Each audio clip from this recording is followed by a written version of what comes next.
You're doing plyometrics, but they aren't making you faster. It's because most sprinters just copy what they see on Instagram. A few pogos here, a few jumps there, but no real plan. And without a system, they just jump and they really don't transfer. So in this video, I'm going to walk you through how you can implement plyometrics properly in your off season.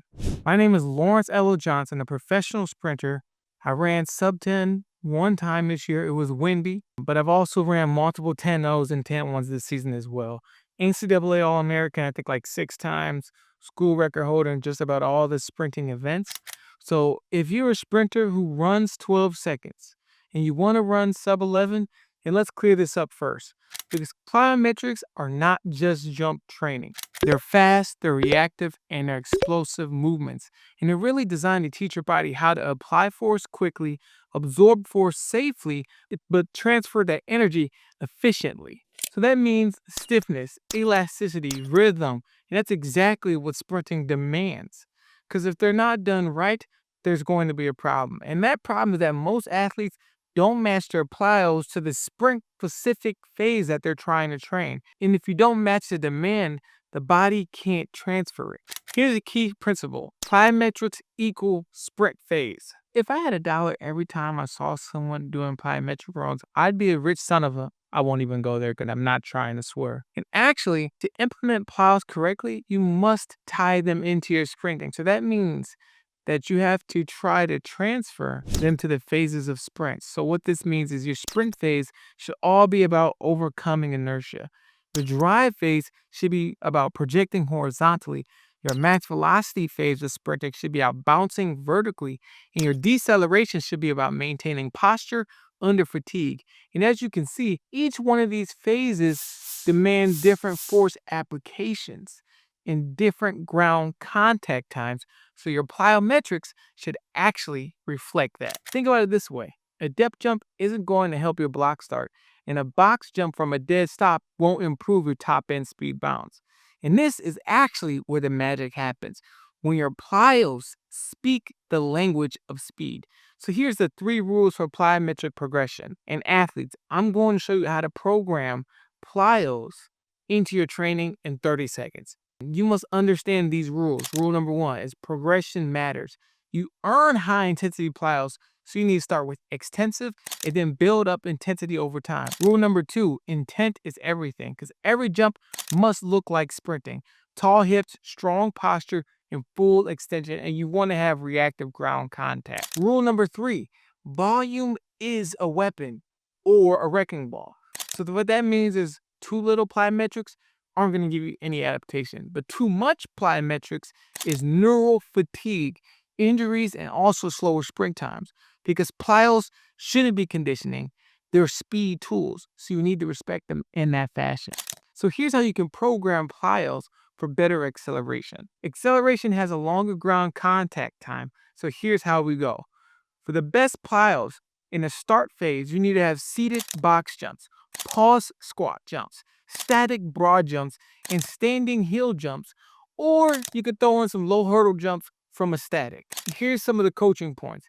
You want to stick the landing, you don't want to have any counter movement, and you want to cue for full hip extension.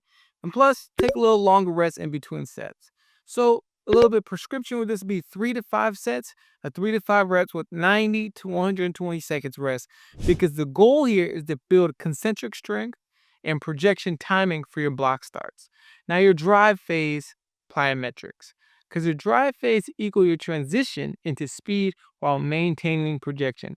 So now the impulse time here is shorter, but we're still powerful. We want our plyos to teach horizontal force production. So here's how we do this. The best plyos for your drive phase are your bounding, single or double leg, your sprint to a broad jump, alternating leg hops, resisted horizontal jumps, or wall sprints with a pogo bound, those combination. So here's the coaching point, right? You want to drive out, don't pop up.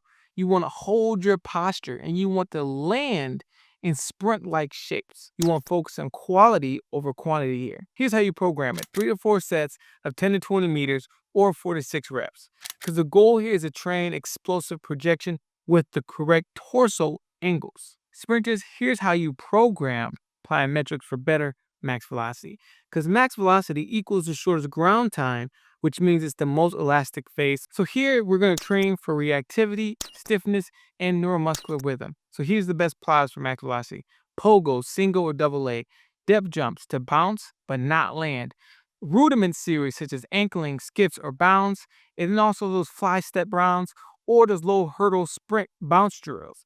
And the coaching point here is you want to stay tall, keep your hips high to maximize the knee bend, and react fast, don't sink. So here's how you can actually program this. Do 4 to 6 sets, 8 to 12 reps, or 10 to 20 meters, because the goal here is to build bounce, timing, and rhythm for a true sprinting cadence. So this isn't about slowing down, it's about holding your max speed longer at this point in the race. And these plyos help you build coordination under fatigue and also the ability to handle load without collapsing. So here's the best plyos for the slowing down or deceleration phase of training, of sprinting.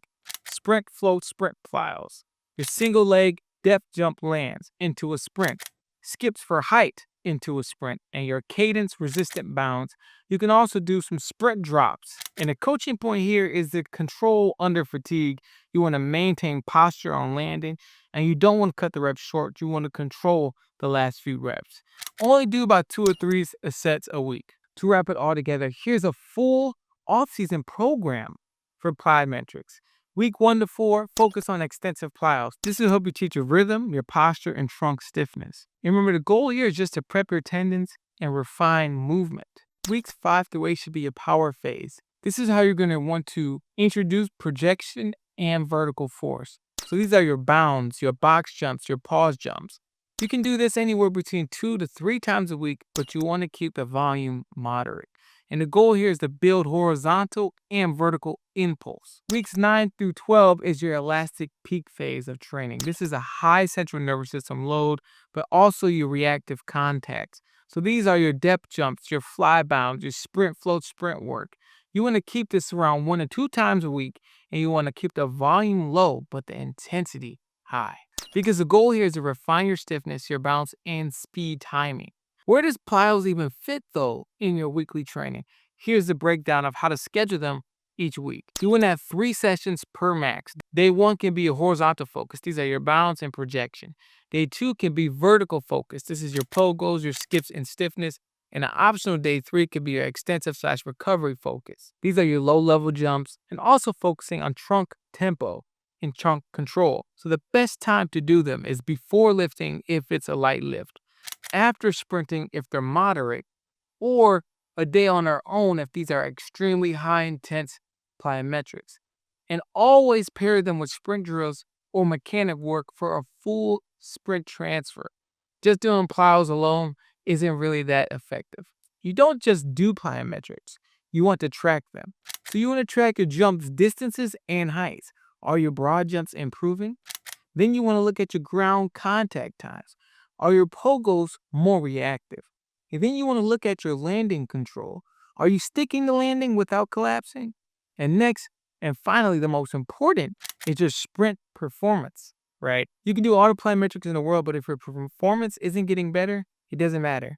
Is your flying 10-meter times improving? Are your block start times improving? Ask yourself that, because everything in the weight room or jump session must show up to sprint timing or sprint training. So if you want to sprint faster this season, you should train your plyos the right way in the off season. And as a final reminder, match the plyos to the sprint phase of training you're trying to improve. Look at progress over time and don't just max out on week 1. Focus on intent, angles, and impulse, and most importantly, track your results like your career depends on it. And if you found this video helpful, leave a like and subscribe. Now, if you want to get faster for free, you can click the link in the description of this video and join Sprint University, which is a free community of all sprinters working together for free. And if you want to work with me on a one-to-one basis, you can click the second link in the description and apply to be in my one-on-one group. Worst case scenario, we point you in a direction that could help you. Best case scenario, we absolutely change your speed forever. I'll see you in the next video.